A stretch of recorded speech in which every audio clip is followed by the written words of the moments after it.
Assalamualaikum sahabat.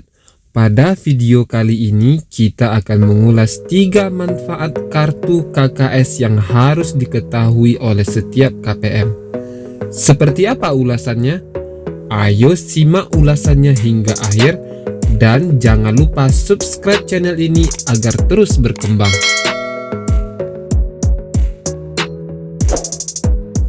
Kartu Keluarga Sejahtera atau disingkat dengan KKS adalah kartu yang diterbitkan pemerintah bagi rumah tangga kurang mampu sebagai media penyaluran bantuan sosial seperti program Keluarga Harapan atau PKH dan bantuan pangan non-tunai atau BPNT dari Kemensos. Himpunan Bank Milik Negara disingkat Himbara yaitu BNI, BRI, Bank Mandiri, BTN, dan BSI khusus Aceh ditunjuk pemerintah untuk menerbitkan, mengedarkan, atau mendistribusikan kartu KKS. Kartu KKS berfungsi sebagai identitas diri pemegangnya. Oleh sebab itu, pastikan kartu KKS hanya dipegang, disimpan, dan dimanfaatkan oleh KPM sendiri. KKS tidak boleh dipindah tangankan, tidak boleh dipegang orang lain, seperti tidak boleh dititipkan kepada pendamping atau koordinator PKH atau pada orang lainnya. Kartu KKS adalah milik pribadi KPM, bukan pendamping, bukan milik ketua atau milik oknum-oknum lainnya. Bagi sahabat yang kartu KKS-nya dipegang oleh koordinator PKH atau ketua kelompok misalnya, maka cobalah minta dengan baik dan sampaikan kepadanya bahwa kartu KKS wajib dipegang sendiri oleh KPM sesuai arahan pemerintah. Jika ia masih menolak, maka laporkan ke pendamping sosial. Jika belum ada tanggapan yang memuaskan, sahabat dapat melaporkan langsung kepada koordinator pendamping sosial yang ada di dinas kabupaten atau kota.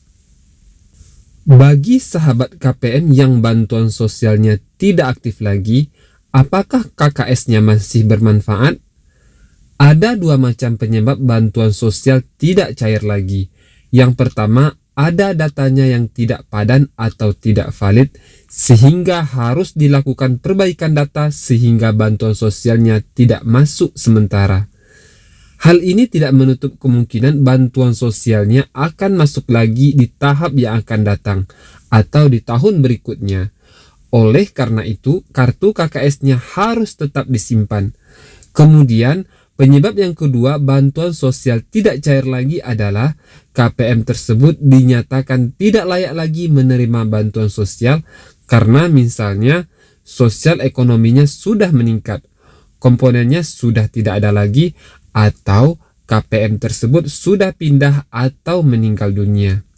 Jika hal seperti ini, tidak ada harapan bantuan sosialnya tidak masuk lagi karena tidak memenuhi syarat lagi sebagai penerima bantuan sosial. Namun, hal ini kartu KKS-nya masih dapat berfungsi sebagai identitas diri.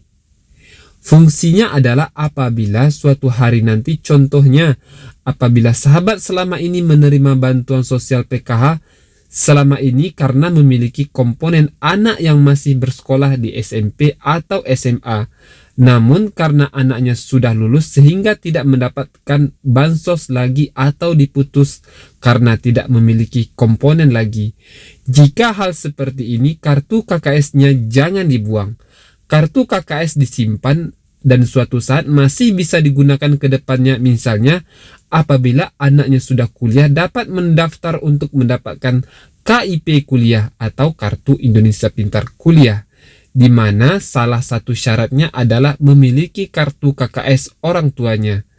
Atau untuk mendapatkan beasiswa daerah, salah satu syaratnya adalah orang tua anak tersebut memiliki kartu KKS.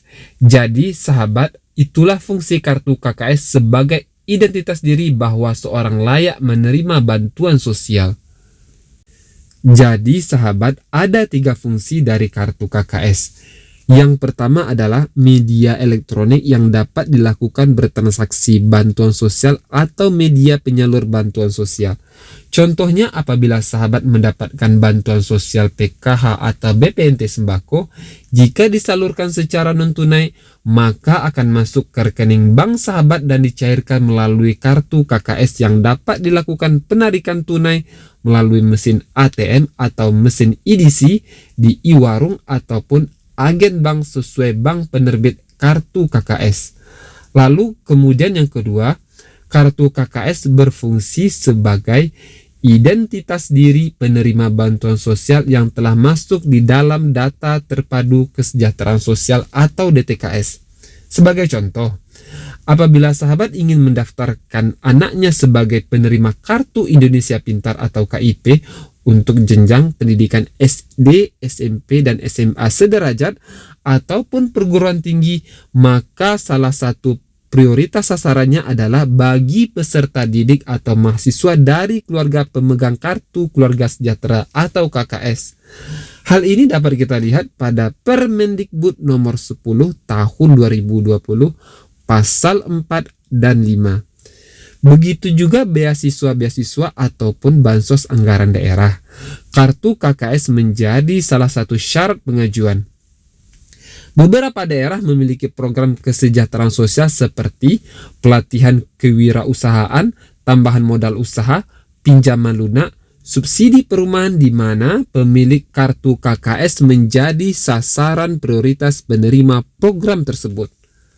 Kemudian yang ketiga adalah kartu KKS juga bisa berfungsi seperti buku tabungan atau ATM pada umumnya. Sahabat dapat melakukan transaksi seperti tarik tunai di mesin ATM atau lewat teller bank, setor tunai ke rekening penerima manfaat bansos, transfer atau terima uang melalui rekening penerima manfaat bansos, cek saldo dan mutasi rekening bansos lewat ATM, tabungan rekening bank yang telah diberikan pemerintah dengan kartu KKS sebagai ATM ini memiliki kelebihan dibandingkan dengan ATM-ATM biasa atau rekening bank pada umumnya. Karena kartu KKS ini tidak memiliki batas minimal saldo yang harus disisakan. Pada rekening bank biasa pada umumnya ada nominal tertentu yang harus disisakan. Misalnya, jika ketika saldo ada sisa Rp50.000, maka uang tersebut tidak dapat ditarik. Hal ini berbeda dengan kartu KKS yang dapat ditarik hingga saldo Rp0. Ketika saldo Rp0, rekening tidak akan terblokir dan masih dapat digunakan untuk transaksi-transaksi lainnya. Demikianlah sahabat ulasan kita mengenai 3 manfaat secara garis besar kartu KKS. Semoga informasinya bermanfaat. Terima kasih telah menonton hingga akhir dan jangan lupa subscribe channel ini agar terus berkembang. Sampai jumpa. Wassalamualaikum.